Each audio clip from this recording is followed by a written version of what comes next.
Dalam Bapa dan Putra dan Kudus, amin. Allah Tritunggal Maha Kudus, puji syukur kami aturkan kepadamu. Kami adalah anak-anak-Mu yang Kau sayangi dan Kau cintai. Semoga kami menghayati keputraan kami dengan sungguh-sungguh. Dan terus mencari, menemukan, dan membentuk kami sebagai seperti Yesus. Terpujilah nama-Mu kini dan sepanjang segala masa. Amin. Para saudara, hari ini gereja merayakan hari pembaptisan Tuhan Yesus. Yesus dibaptis di Sungai Yordan oleh Yohanes Pembaptis. Baptisan Yesus tidak mengandaikan bahwa dia adalah orang berdosa seperti kita. Baptisan Yesus mau menyatakan solidaritas Yesus kepada kita semua bahwa kita harus dibaptis. Dan baptisan itu menjadi pintu gerbang kita untuk masuk kerajaan surga. Sekali lagi, baptisan itu adalah pintu gerbang kita untuk memasuki kerajaan surga. Karena itulah maka kita diingatkan sekali lagi, tapi juga disadarkan bahwa baptisan itu menjadi kunci kita dalam menghayati keputraan kita. Sekali lagi itulah. Jadi baptisan itu membuat kita sadar bahwa kita adalah putra Allah. Anda, saya, kita semua adalah putra Allah. Dengan baptisan itu seperti Yesus juga adalah putra Allah. Dan kita lihat bahwa Yesus sebagai putra Allah dikasihi oleh Allah sepenuh hati. Maka Allah juga mengasihi kita seperti Allah Bapa mengasihi putranya Yesus. Karena itulah dalam baptisan di Sungai Yordan ada suara yang berseru-seru dari suara dari surga yang mengatakan, inilah putraku terkasih, kepadanya aku berkenan. Inilah putraku terkasih, kepadanya aku berkenan. Jadi kita ikut serta dalam berpartisipasi dalam keputraan Yesus. Ya. Ini yang harus kita pegang. Dan dengan demikian mau mengatakan bahwa kita bukan hanya adalah putra Bapak Ibu kita. Kita adalah putra Allah. Jadi kenapa demikian? Kita bisa lihat bahwa hidup kita tidak tergantung dari orang tua kita juga pada akhirnya. Ya.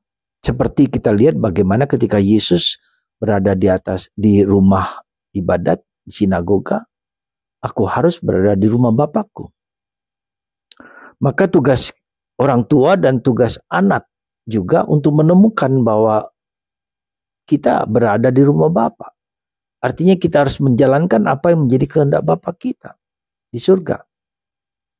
Ya. Dan ini merupakan sesuatu yang menyakitkan bagi bagi orang tua, karena anak tidak serta-merta menjadi milik orang tua kita. Dan orang tua wajib mendidik, membina, membentuk anak kita menjadi anak Allah. Ya, ini wajib. Membantu mereka untuk menemukan jati diri mereka dan panggilan hidup mereka. Ya, itulah yang menjadi tanggung jawab orang tua.